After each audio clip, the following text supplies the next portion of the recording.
It is Wednesday, and we are starting another Hump Day Happy Chat. Happy Wednesday out there in La La Land or wherever you may be. I'm in Southern California. My name is Valerie Shepard, and I'm the founder and CEO of the Hartley Center for Mindfulness and Self-Mastery. And we're coming to you live for our weekly Wednesday, here's how you get some happy in your life. And I hope that it's serving you to create more of that, because that's what we're about. And here at the Hartley Center, it's all about self-mastery, which is mastering you in your life so that you can exquisitely manage whatever your life brings your way. And life can bring you all kinds of kooky things. And when you get really clear that your life is happening for you, not to you, then all those kooky things are just opportunities for you to claim your happiness anyway, no matter what. So today's topic, perseverance or martyrdom. Da, da, da. Always wanted to do that. Like have some music playing when I say really awesome things, bells and stuff. In the old days, there'd be people actually doing it with musical instruments and banging on a cowbell, more cowbell, things like that. Anyway, okay, I digress. All right, listen. So here's what we're talking about today. Perseverance or martyrdom. So here's the thing. What is perseverance? And a lot of people love perseverance. They think it's one of the most important leadership qualities, and it really can be, until you slip down a slippery slope and it becomes something toxic. I mean, isn't that true about so much in life? It's great on one side of the coin, and then on the other side of the coin, it's, deadly. I don't mean to be scary or anything, but it could be. And I mean deadly to your health, deadly to your joy, deadly to your peace, deadly to your precious heart. So let's talk about this for a sec. So perseverance, persistence in doing something despite difficulty or delay in achieving that which you want, achieving the quote unquote success that you're looking for. Persistence in going after it. So I come from the school of perseverance. It's a never, ever, ever quit mentality. Keep going despite the struggle, despite the wounds, despite the bloody self, despite the defeats, the failures, the fatigue, the debilitation, the lack of energy, the stamina that's gone. Despite all of that, pick yourself up, pull yourself together, and keep going. And in me, I know that came from a culture in my family that I truly love, which is the positive sides of the Marine Corps, that Semper Fi, take the hill or die kind of mentality. Keep going. And I know that's a part of a part of this, right? And I know that there are some beautiful things that have come into my life as a result of that. So I don't want to denigrate it and I don't want to kick it out. But here's the question, right? Is it serving me? So it's never, people who work with me, my students, my coaches, they always know I'm not really talking about a good, bad, right, wrong scenario. Those dualities exist. That's not really where I play. I play in the one question. Is this thing, this thought, this way of being, this action, this reaction, this energy, this emotion, this response, all of this, is it serving me to be there? Is that what gives me the highest opportunity for the best unfoldment of that which I want? That's the question. Is it serving you? So this thing about perseverance. So you might be a person who perseveres in the face of everything, every difficulty, every source of message, You might be a person who perseveres no matter what, fight to the death, bloody, go down, you get back up. So it could be in relationships. You might be sticking it out in some relationships where you may have been getting messages that are telling you, something else might want to be experienced. You might be doing this with things that you're trying to create. People do this, couples can do this a lot when they really want to have a baby and they're trying to get pregnant, and they will persevere through all manner of things to make it happen. Maybe you're trying to figure out if you're on the right path. Should I keep doing what I'm doing even though it doesn't seem to be getting me anywhere? And it's painful. And there's a road, my pathway is marked with pothole and pitfall and all kinds of things along the way that are getting in the way of getting there, wherever there is. Trying to get someone to take notice of you, wanting that thing so badly that you will do anything to get it. So here's the question. Are you in fact in that course of action where you will do anything to have it, which can be really powerful and can also be down the slippery slope? Are you sliding into a place some people call martyrdom, like willing to die for a belief or for a focus or for a goal or for a statement? Are you willing to like die for it? Like martyring yourself for something that you want, only it's you killing you. In old days, martyrs were people who were killed for their beliefs, but you're doing it. It's like suicide for my beliefs. Why am I doing that? So is your perseverance taking you down this place that isn't really working for you? Is what you want worth having and going through all of this stuff, or is what you're going through, the pitfalls, the potholes, blocks, the turn the corner, there's a brick wall, are those messages suggesting something more powerful? So what happens when we say this thing about life is happening for me, not to me? What we're saying is, and then, it's what comes next. And then, in everything that happens is some guidance in what might be able to happen next. So the closed door is not a stop and never do this again. A closed door is saying, this avenue, this alleyway, this juncture, not it. And it might be for lots of reasons that you may not understand in the moment, right?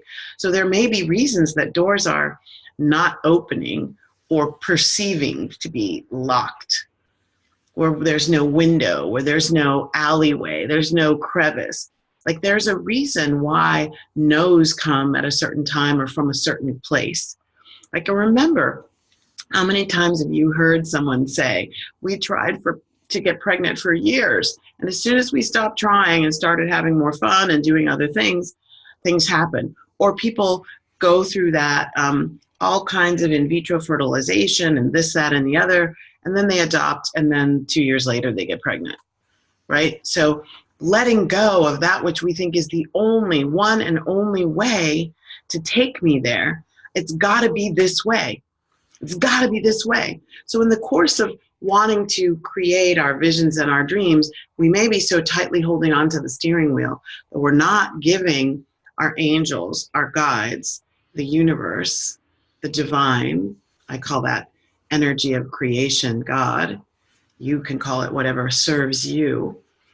So that creation energy, we may be misreading what's happening and not paying attention to the little breadcrumbs that are being dropped. And if you have an idea that the breadcrumbs have to be the affirmative, meaning it's when I get the yeses, that's when I know. Well, you might be missing that some of the no's that your life is purposefully giving you are also pretty powerful breadcrumbs. Pretty powerful breadcrumbs. So what do you do, right? How is the message of what not to do, what is not going to work, how is that showing up as the divinely beautiful, inspired, loving guidance to do something that I'm doing right now in a lot of different ways that is still keeping me on my path, just slightly different, called a pivot. So is it perseverance? And is it time for a pivot? What's a pivot? Like the other day we were talking about the power in the spoken word, and today we're talking about the power in the pivot. So I love this quote. Ian Van Zant says, it's time for you to move, realizing that the thing you are seeking is also seeking you. So a pivot can also be about, okay, I'm not giving up. I'm not giving up on that which I believe is in me to be fulfilled. My desires are in me to be fulfilled. I'm the one to bring this thing to fruition. Yes. And I might need to pivot in order to keep moving toward it. So we always often are looking for that straight line. And in fact, life doesn't unfold that way, right? Sometimes it may feel like we're actually taking a step backward. People talk about setbacks, when actually they may just be a pause. A pause in the forward momentum doesn't necessarily mean a backward momentum. It just means a pause. And you can step slightly off the path and still be heading in a forward momentum, a forward trajectory. So the pivot. So pivot can be a noun and a verb. So the actual pivot point is like a pin or a shaft, which creates the opportunity for the actual pivoting, right? The verb of oscillating, swinging around. So your pivot point may be a closed door.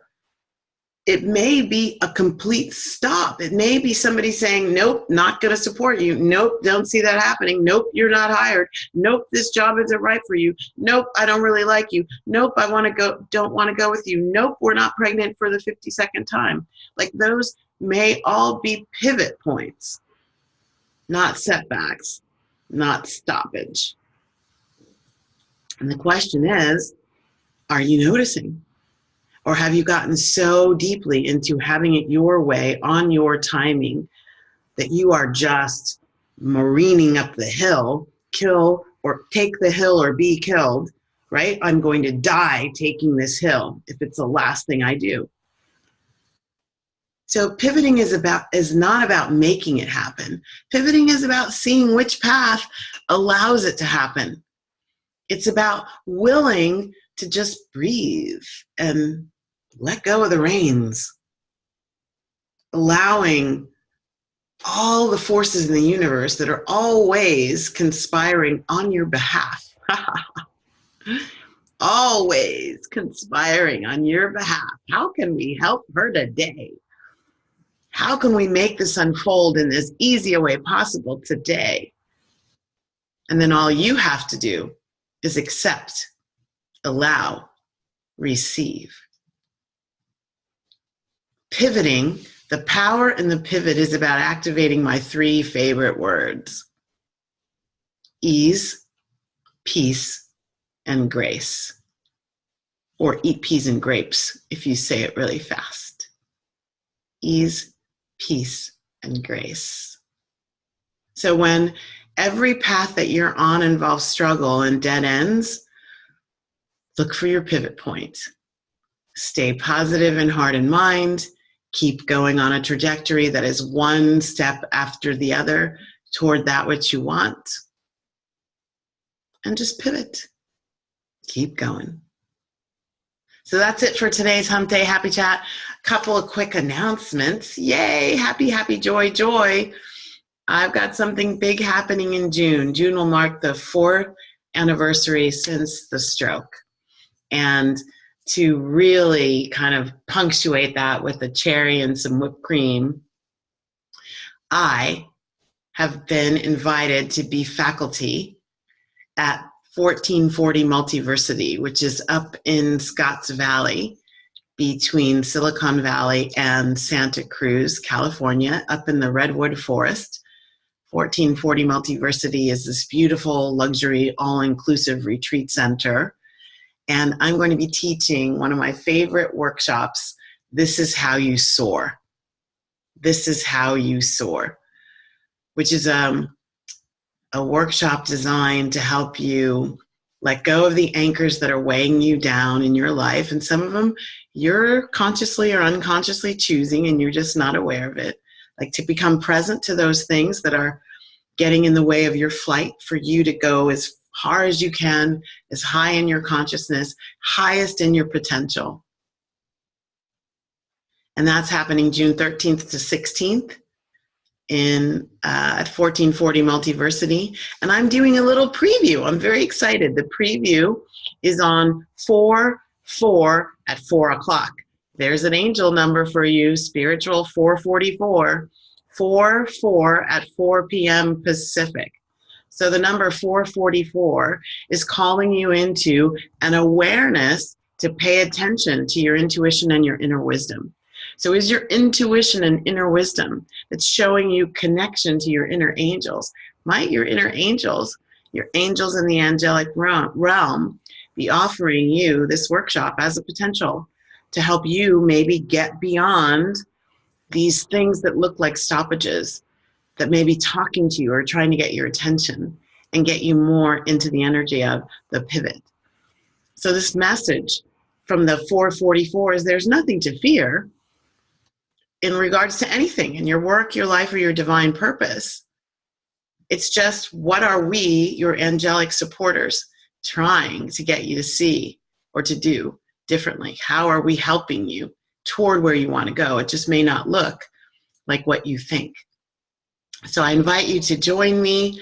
I'll have a friend with me co-leading. That's April 4th at 4 p.m. Pacific. And we'll send all the information out on this page. And we'll be joining together live on Zoom, and we'll be recording it for people who can't join us at that time. But it'll give you a little preview into what's going to be happening and what it's like to play and dance and transform with me. Yay. I so send lots of love and light and laughter and joy. And I am very grateful for you joining me. I invite and encourage you to share this with someone in your life who could use a little Hump Day Happy Chatting, and spread the word about 1440 Multiversity, June 13th to the 16th, and my workshop, This is How You Soar. Thank you so much. Many blessings again from the Hartley Center for Mindfulness and Self-Mastery. Thank you for joining me. Bye now.